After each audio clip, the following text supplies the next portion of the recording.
Manifiesto México, como ustedes saben, consta de 7 demandas. Una de ellas es la de educación de calidad e innovación. ¿Qué es lo que exigimos los ciudadanos? Lo primero es garantizar la formación de calidad desde la primera infancia con capacitación, infraestructura y mejores condiciones laborales de docentes a partir de resultados con una evaluación integral eficaz. Y también en el manifiesto estamos pidiendo impulsar la excelencia y pertinencia de la educación media superior y superior. 5 preguntas del Manifiesto México es: ¿qué harán? ¿Con quién lo harán? ¿Cómo lo harán? ¿Con qué recursos? Y sobre todo, ¿para cuándo? Son las preguntas que los mexicanos queremos saber de parte de los candidatos. Quiero arrancar primero con las preparatorias militarizadas, ¿sí? ¿Qué significa esta propuesta? Significa que, como se hizo en Nuevo León, se creó una prepa en donde se le da este corte militar para infundir principalmente disciplina en los jóvenes. Por otro lado, Jaime Rodríguez propone incentivar el uso del Internet. El Internet es una herramienta de conocimiento grandiosa. El Internet es una herramienta de conocimiento básica y fundamental en este siglo que empezamos, y Jaime Rodríguez, como una persona promovente de la tecnología, quiere aprovechar este tema. Incluso si se tiene que llegar al nivel de incentivar algún subsidio en el tema del Internet, se va a hacer, porque es para nosotros sumamente importante este acceso. Hay un tema que no puede no tocarse cuando se habla del tema de educación, que es la reforma educativa.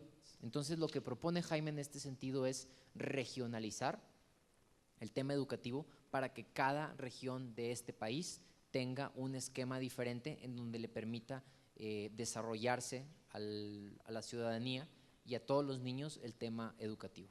Lo primero, compromiso central de José Antonio Meade es la educación de calidad.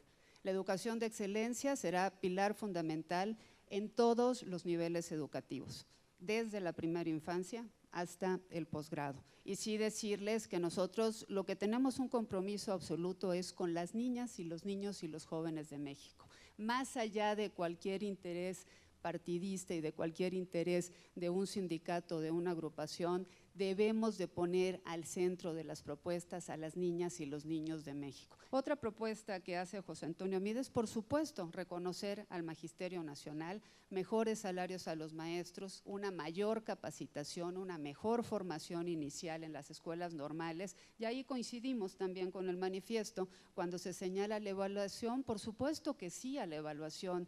Finalmente, en el tema de la innovación, que es un tema que también viene en el manifiesto y al que me quiero referir, a la ciencia y la tecnología, la propuesta es el 1.5% del Producto Interno Bruto para poderlo desarrollar.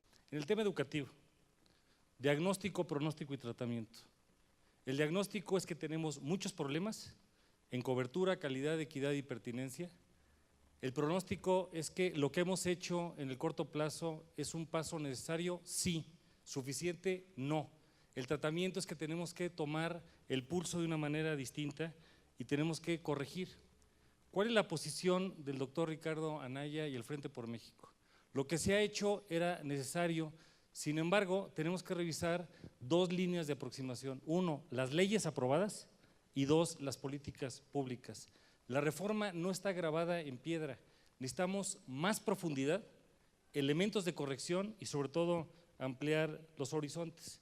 En el fondo, parte del problema es que para que esto sea una reforma educativa se requieren 4 ingredientes y nos falta mucho. El primero es el modelo educativo. El segundo elemento es desarrollar comunidades de aprendizaje. Tercero, ha habido una carga excesiva por parte de la política hacia el maestro. Y cuarto, necesitamos un proceso de evaluación mucho más integral. Y en la parte de educación superior e innovación necesitamos profundizar. El tema de educación superior no se tocó a fondo y lo que se refiere a la innovación necesitamos sí hacer muchas cosas y ya habrá tiempo de platicar. Innovar consiste en pensar en lo que nadie ha pensado y necesitamos innovación en los actores, en los procesos, en los contenidos. Yo creo que para tener innovación vamos a necesitar un sistema educativo mucho más flexible y ese es un reto importantísimo porque si hay algo rígido en México es la educación, es la Secretaría de Educación Pública, son los sindicatos educativos. Entonces, la tarea es enorme para poder sensibilizar y convencer a toda la comunidad educativa al respecto. Pero para tener una buena planeación de la educación pública, tenemos que empezar por el final. Esto quiere decir, ¿qué mexicano queremos? ¿Cuál va a ser el resultado final de un mexicano que termina con su educación superior o con alguna técnica que lo lleve a capacidades terminales? Fortalecer en mucho la investigación aplicada y también exigir que las universidades generen ingresos propios. Sí, a Esteban Moctezuma, uno de los temas que salieron con la reforma educativa fue precisamente el asunto del inglés, del inglés obligatorio. Entonces, aquí, ¿qué acciones vamos a instrumentar para lograr este tema y cómo se va a apoyar en la tecnología para que esté acompañado durante todo el periodo de la educación obligatoria? Nosotros pensamos que el tema del inglés es un tema central en una educación moderna y debe de estar como una materia obligatoria en la educación pública de México. Uno de los temas que estamos analizando es el de dar a una cantidad importante de Dreamers que han mandado a México y que tienen como lengua materna el inglés, una preparación importante en pedagogía para que puedan incorporarse como maestros de inglés por una parte, y por la otra el tema de la tecnología. Hay programas muy importantes en donde incluso un maestro que no sabe hablar inglés puede ayudar al alumno a que aprenda inglés a través de estos programas. Entonces ese sería el esfuerzo que haríamos. Actualmente la innovación y el avance de tecnología es muy impresionante, es incluso emocionante, pero también resulta un poco preocupante el que aquellos países que no estemos preparados para entrar a esto podamos quedarnos atrás. ¿Qué proponen particularmente para poder avanzar en esta materia? Le pregunto particularmente al representante de Ricardo Anaya. Primero, formación de capital humano. Y en eso, en este acrónimo de STEM, ciencia, tecnología, ingeniería y matemáticas, hay que complementar, sin sacrificar artes y humanidades. Segundo, necesitamos más inversión, tanto pública como privada. Tercero, necesitamos más infraestructura. Cuarto, necesitamos más vinculación. Y necesitamos esta tetrahélice de sociedad, empresa, gobierno y academia para poder tener mejores condiciones. Innovar consiste en pensar en lo que nadie ha pensado. Y todas las economías del mundo que hoy se desarrollan tienen como motor fundamental la innovación. Y tenemos que poner el acento para que todos los actores tengamos un sentido estratégico. Actualmente México invierte el 0.56% del Producto Interno Bruto en ciencia y tecnología, mientras Israel invierte el 4%. ¿Cuál es el presupuesto que se buscará invertir en ciencia y tecnología del Producto Interno Bruto? Va para ti la pregunta. Muchas gracias. Definitivamente nosotros estamos contemplando un 1% para empezar. Desde el primer año, hacer los reajustes que se tengan que hacer. Nosotros no podemos permitirnos que si nuestros investigadores mexicanos tienen un espacio, una admisión en las mejores universidades de este mundo, que por un tema económico no puedan ir. Hola, buenas tardes a todos. Mi pregunta va para el representante de Morena, Esteban Moctezuma. Va muy alineada con lo que platicaba Luis Gerardo, ¿no? Es evidente que la tecnología está avanzando a pasos nunca antes vistos y esto está generando un sinfín de oportunidades. Son tiempos muy emocionantes, pero también preocupantes para los países que no estén preparados. Exactamente en el tema de STEAMs, que son las bases de las industrias del futuro, México no destaca. Y no solo es un tema de educación, es un tema también de cómo incentivar todo el ecosistema de innovación, todos los stakeholders del mismo, y también cómo fortalecer los lazos entre academia, investigación y el sector privado. ¿Cuál es la propuesta al respecto? Gracias. México no ha desarrollado toda una, expertise en estos temas. Y lo que nos deberíamos de preguntar es ¿por qué? Y es muy probable que la respuesta es por cuestiones culturales.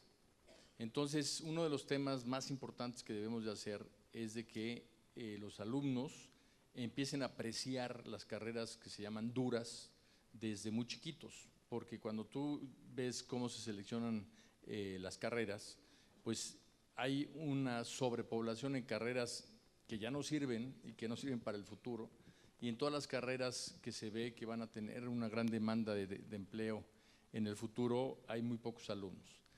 Yo quiero dirigir mi pregunta a la maestra Adriana Ortiz Lanz, representante del candidato José Antonio Meade. Yo lo que quisiera que nos pudiera responder, maestra, es ¿qué políticas públicas piensan implementar para lograr disminuir la enorme brecha que existe de recursos, de formación docente y logro académico entre escuelas urbanas, rurales y de grupos indígenas, para que verdaderamente la educación se convierta en un motor de desarrollo humano y desarrollo económico? Muchísimas gracias. Tenemos que transformar de manera fundamental la forma en que el sistema educativo está organizado. La propuesta en ese sentido es, a ver, hemos invertido mucho y hemos invertido bien en el tema de infraestructura y equipamiento, pero se ha centrado exclusivamente en mayor grado a las escuelas rurales y a las escuelas que tienen todas las facilidades. Eso no ayuda a cerrar la brecha fundamental que tenemos, ni la deuda fundamental que tiene este país con las escuelas indígenas, con las escuelas multigrado y con las escuelas rurales. Entonces, la propuesta es una propuesta de atención diferenciada, como lo ha dicho José Antonio Meade. En el programa Avanzar Contigo, precisamente lo que se está viendo es lo que necesita cada quien y hacia dónde van a ir los apoyos. Me gustaría hacer una pregunta directa para Esteban Moctezuma sobre la reforma educativa, porque hemos percibido que hay, por un lado, un López Obrador que nos dice que la va a cancelar en Oaxaca, y por el otro lado, una opinión pues completamente centrada y enormemente profesional, que es la que usted nos da. Entonces, no sé si nos pueda clarificar cuál es entonces la postura. Candidato Andrés Manuel López Obrador ha dicho en muchísimas ocasiones, no nada más en Oaxaca, que va a revertir la reforma educativa. Para el maestro mexicano, la reforma educativa es fundamentalmente la evaluación, y entonces ha habido muchos problemas con la evaluación. Además, se vinculó la evaluación al tema laboral al haber metido la palabra en la Constitución de que la evaluación incidiría en la permanencia de los maestros, y esto provocó también una enorme molestia, por lo cual pues una de las cuestiones fundamentales que tiene que hacer el país, gane quien gane la presidencia, es precisamente volver a estimular al magisterio. El magisterio está tan desestimulado que nada más en los últimos 3 años, cuando empezaron estas reglas, se han prejubilado o jubilado 150,000 maestros, que es una cantidad estratosférica. El año pasado, Coparmex, estuvimos trabajando sobre el sistema anticorrupción, y me gustaría saber desde la educación cómo vamos a influir con los niños para no seguir criando más mexicanos corruptos. Y la segunda pregunta es si el sistema dual se va a poder implementar en todos los niveles que puedan ser aplicables, a lo mejor desde preparatoria, que pueda ser universal, y si se puede considerar otros modelos educativos como el de Singapur o el israelí, que son muy buenos en un proceso de transición para mejorar la educación en México. Es para Esteban. Muchas gracias. En términos de corrupción, es un tema central en las preocupaciones que tiene Andrés Manuel López Obrador sobre el país en su conjunto, y obviamente la escuela tendrá que ser pues un lugar en donde se eduque y se forme en la transparencia, en la rendición de cuentas. Sobre la segunda pregunta, estamos pensando que el último año de la educación media superior se convierte en una especie de remedial para preparar al alumno en la carrera que escogió, y que cuando llegue a la educación superior llegue con mucho mayor preparación que como en este momento está entregando media superior a los alumnos. Dirigiré la pregunta a Esteban porque él ha sido un impulsor en su momento de la participación social en la educación en México. Mi pregunta concreta es, si llega Andrés Manuel a ser presidente,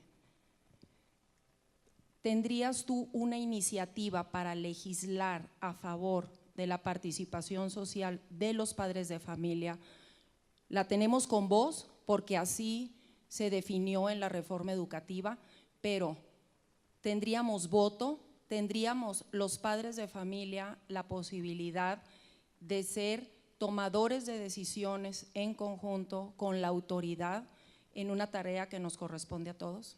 Definitivamente sí, debe de haber una participación. Y un tema que creo que es muy importante es que desde los primeros días de la administración, si gana Andrés Manuel López Obrador y me hace secretario de Educación, tenemos la propuesta de hacer un consejo consultivo nacional integrado por la sociedad, por expertos, por maestros, por la propia autoridad educativa, que sea como la memoria que guarde la toma de decisiones dentro de la SEP. Que este consejo realmente sepa por qué un secretario tomó determinadas decisiones, por qué se implementó tal programa, por qué se hizo tal cosa. Y cuando llegue el nuevo secretario con sus nuevas ideas y quiera modificar las cosas, que pueda el consejo decirle, perdóname, pero la razón y la racionalidad detrás de esta decisión es muy importante y no debe de moverse, o al revés, este programa no está sirviendo y hay que resolverlo. Entonces, no solo habrá en la escuela participación, sino que habrá a nivel general un involucramiento de la sociedad en la política educativa. Adrián Coppel, esta pregunta es para Esteban Moctezuma. Al referirse al rechazo de los maestros a que incida la evaluación sobre la relación laboral, y por lo que entendí, eso es la forma de cómo hay que interpretar entonces las palabras de Andrés Manuel de su rechazo a la reforma. ¿Qué otra alternativa entonces están proponiendo para que sí importe esa evaluación y sí tenga un efecto en el interés de los maestros en formarse y capacitarse? En primer lugar, por lo menos yo no conozco y no me ha tocado platicar con maestra o maestro alguno que esté, digamos que renuente a evaluarse. Los maestros no están renuentes a evaluarse, están renuentes a evaluarse de esta manera. Para nosotros lo más importante es la evaluación del alumno. Alumnos bien formados obviamente van a significar que el maestro está haciendo bien su trabajo. Después tendríamos una evaluación diferenciada regionalmente. Tenemos diferentes realidades que requieren diferentes formas de evaluar. Muy bien, muchas gracias. Con esto vamos a terminar. Muchísimas gracias a los panelistas por sus participaciones tan puntuales. Quiero agradecerles también a quienes elaboraron las preguntas por parte del público, gracias a Coparmex Nacional. No sabemos quién va a ganar, lo que sí sabemos es que todas sus respuestas están grabadas y que Coparmex va a ser un duro crítico y le vamos a dar seguimiento a las propuestas que aquí han hecho. Eso ténganlo por seguro. Que tengan todos muy buena tarde. Gracias.